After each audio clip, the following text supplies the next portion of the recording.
Hello guys, आज हम psychosocial development and infancy Erikson की थ्योरी करेंगे जिसमें 8 स्टेजेस होती हैं पूरी। एंड हम उन 8 स्टेजेस को इस टेबल के थ्रू समझेंगे। तो फर्स्ट स्टेज जो है दैट इज़ इन्फेंसी, जो बर्थ से 18 मंथ्स तक स्टार्ट होता है। एंड उसमें जो कॉन्फ्लिक्ट होता है वो ट्रस्ट वर्सेस मिसट्रस्ट है।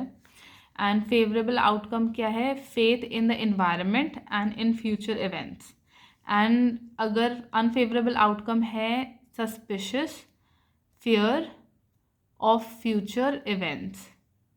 ठीक है। और इसका जो वर्च्यू है वो होप है। ठीक है, वो मैंने यहाँ पे लिखा नहीं हुआ बट मैं आपको बता रही हूँ। अर्ली चाइल्डहुड आता है नेक्स्ट स्टेज, जो 2 से 3 ईयर्स तक है, जिसमें autonomy versus shame and doubt है। ठीक है।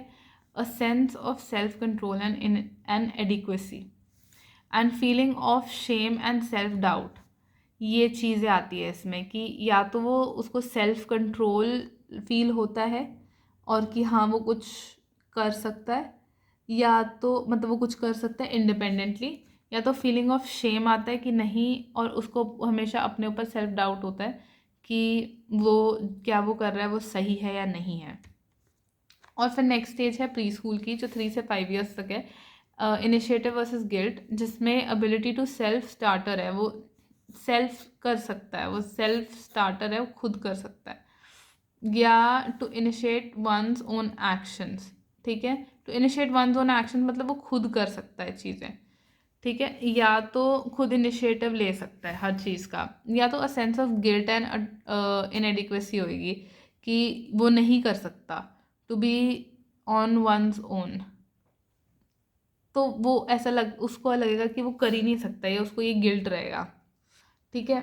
फिर नेक्स्ट है स्कूल एज, जो 6 to 11 ईयर्स है, इंडस्ट्री वर्सेस इन्फीरियोरिटी। इसमें ये है कि एबिलिटी टू लर्न, कि वो खुद सीख सकता है। ठीक है, हाउ थिंग्स वर्क, कि चीज़ें कैसे काम कैसे करती है, क्या वो खुद कर सकता है, ये खुद सीख सकता है। टू अंडरस्टैंड एंड ऑर्गेनाइज, ठीक है, ये वो खुद करेगा। और अगर अनफेवरेबल आउटकम इसका ये है, अ सेंस ऑफ इन्फीरियोरिटी होता है एट अंडरस्टैंडिंग एंड ऑर्गेनाइजिंग। वो समझ नहीं सकता चीज़ें खुद, वो ऑर्गेनाइज नहीं कर पाता, वो अंडरस्टैंड नहीं कर पाता, तो फिर वो हमेशा अपने आप को इन्फीरियर ही मानता है। फिर है एडोलेसेंस एज, जो 12 से 18 ईयर्स तक है, जिसमें आइडेंटिटी वर्सेस रोल कॉन्फ्लिक्ट आता है या रोल कन्फ्यूजन आता है। तो इसमें क्या है कि seeing oneself as a unique and integrated person. ठीक है, अपने आप को यूनिक और एक इंटीग्रेटेड पर्सन समझना, या तो confusion over who and what one really is, या तो फिर वो कंफ्यूज हो जाएगा ओवर हु, कि वो कौन है, वो क्या है, वो उस क्या सकता है वो सारी चीज़ें, कि उसकी आइडेंटिटी क्या है बेसिकली। ठीक है। यंग अडल्टहुड में, जो 19 से 40 ईयर्स तक है, इंटीमेसी वर्सेस आइसोलेशन। इसमें क्या है?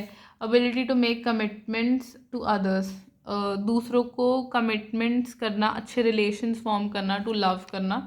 ठीक है, और हाँ इसका वर्च्यू भी लव है।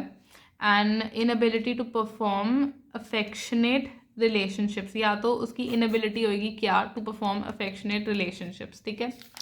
नेक्स्ट है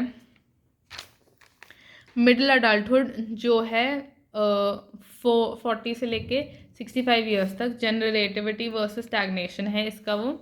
एंड जो कंसर्न फॉर द फैमिली जो है एंड सोसाइटी इन जनरल, कि क्या वो कंसर्न है जनरल फैमिली, अपनी फैमिली की वेलबींग के लिए और सोसाइटी के लिए इन जनरल, या तो वो एक स्टैग्नेशन पॉइंट पे है, उसका unfavourable outcome concern only for self one's own, मतलब वो सिर्फ अपने लिए ही कंसर्न्ड है, अपनी वेलबींग के लिए और अपनी प्रॉस्पेरिटी के लिए, उसका ऑपोजिट।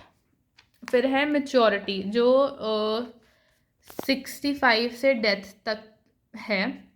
उसमें ईगो, इंटेग्रिटी एंड डिस्पेयर है। उसमें क्या है? अ सेंस ऑफ इंटेग्रिटी, या उसके पास एक कोई सेंस है इंटेग्रिटी और फुलफिलमेंट की एंड विलिंगनेस की टू फेस डेथ, कि हाँ अगर वो अपनी लाइफ में पीछे मुड़ के देखे तो फिर हाँ कि उसने मतलब लाइक काफ़ी कुछ किया है अपने लिए, अपने उसके लिए, तो क्या हाँ उसको एक फुलफिलमेंट फील हुई है।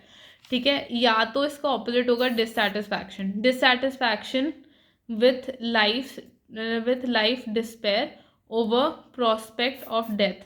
ठीक है, प्रोस्पेक्ट ऑफ डेथ, या तो मतलब वो सेटिस्फाइड नहीं है अपनी लाइफ से और मतलब लाइक अब उसको वो नहीं लगता,